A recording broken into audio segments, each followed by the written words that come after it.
नमस्कार। बिहार आईएएस के इस प्लेटफॉर्म पर आपका स्वागत है। आज हम लोग भारतीय संविधान के प्रस्तावना के बारे में चर्चा करेंगे।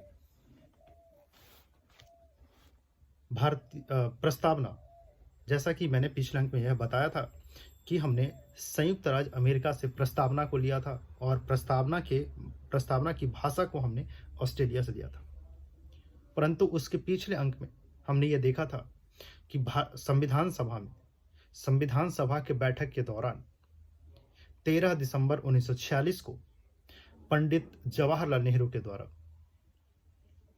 उद्देश्य प्रस्ताव को प्रस्तुत किया गया था, जिसे विचार विमर्श के बाद उसे स्वीकार कर लिया गया। आज हम उसी उद्देश्य प्रस्ताव, जो बाद में हमारे संविधान में प्रस्तावना के रूप में आया, उसके बारे में चर्चा करेंगे। वर्तमान में हमारे भारतीय संविधान में जो प्रस्तावना है वो मूल संविधान से संशोधित है, अर्थात 42वें संविधान संशोधन 1976 के द्वारा इसमें कुछ संशोधन किए गए थे, जो इस प्रकार है। सबसे पहले मैं आपको भारतीय संविधान की प्रस्तावना बताता हूं।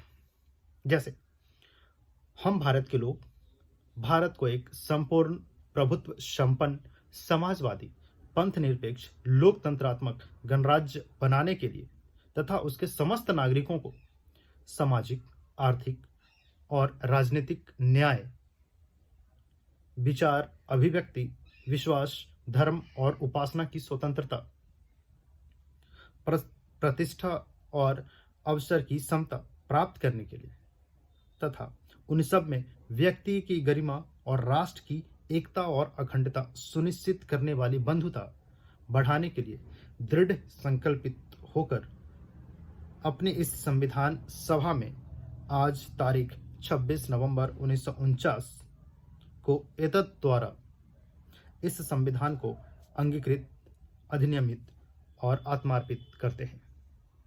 तो इस प्रकार हमारे संविधान में प्रस्तावना उल्लिखित है। आइए हम इसके बारे में कुछ और विशेषताओं को जानते हैं।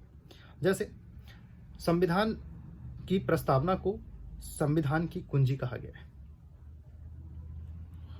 प्रस्तावना हालांकि हमारे भारतीय संविधान में प्रारंभिक दौर से था, परंतु इसे संविधान के हिस्से नहीं माने जाते थे। इस प्रस्तावना को पढ़ने पर हमें इस संविधान की सर्वोच्चता और इसकी शक्ति भारत के लोगों में निहित होने की विशेषता दिखती है। प्रस्तावना के पहले ही लाइन में हम भारत के लोग से प्रस्तावना शुरू होता है। इसके बाद शुरुआती दौर प्रस्तावना को न्यायालय में परिवर्तित नहीं किया जा सकता। यह निर्णय यूनियन ऑफ इंडिया बनाम मदन गोपाल 1957 के निर्णय में घोषित किया गया। इसके बाद 1960 में बेरोवाड़ी यूनियन मामले में सर्वोच्च न्यायालय ने यह निर्णय दिया कि जहां संविधान की भाषा संदिग्ध हो, वहां प्रस्तावना विधिक निर्वाचन में सहायता करती है। पूरे संविधान को देखने का एक आईना, एक परिचय पत्र के रूप में हमारा प्रस्तावना कार्य करता है।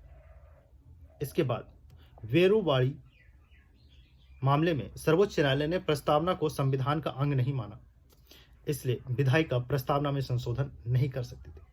परंतु 1973 के केशवानंद भारती बनाम केरल राज्य मामले में सर्वोच्च न्यायालय ने यह कहा कि प्रस्तावना संविधान का अंग है, इसलिए विधायिका यानी संसद इसमें संशोधन कर सकती है, और इस संशोधन का प्रावधान अनुच्छेद 368 में किया गया है। अर्थात अनुच्छेद 368 के तहत संसद प्रस्तावना में संशोधन कर सकती है। केशवानंद भारती मामले में ही सर्वोच्च न्यायालय ने मूल ढांचा का सिद्धांत दिया, थ्योरी ऑफ बेसिक स्ट्रक्चर, जिसमें प्रस्तावना को संविधान का मूल ढांचा माना। हालांकि सर्वोच्च न्यायालय ने यह निर्णय दिया कि संसद प्रस्तावना में संशोधन कर सकती है, बशर्ते इसके मूल ढांचा में कोई परिवर्तन न हो। इसके अलावा 42वें संविधान संशोधन 1976 के द्वारा भारत के संविधान के प्रस्तावना में समाजवादी, पंथ निरपेक्ष और राष्ट्र की अखंडता शब्द जोड़े गए। भारत के प्रस्तावना में 3 प्रकार के न्याय की उल्लेख देखने को मिलता है, जिसमें सामाजिक, आर्थिक और राजनीतिक। साथ ही साथ 5 प्रकार की स्वतंत्रता का उल्लेख मिलता है, जैसे विचार, अभिव्यक्ति, विश्वास, धर्म एवं उपासना। और 2 प्रकार की समानता का उल्लेख मिलता है, प्रतिष्ठा एवं अवसर। इस भारत के संविधान में उल्लेखित प्रस्तावना पूरे संविधान का एक बहुत ही महत्वपूर्ण हिस्सा है।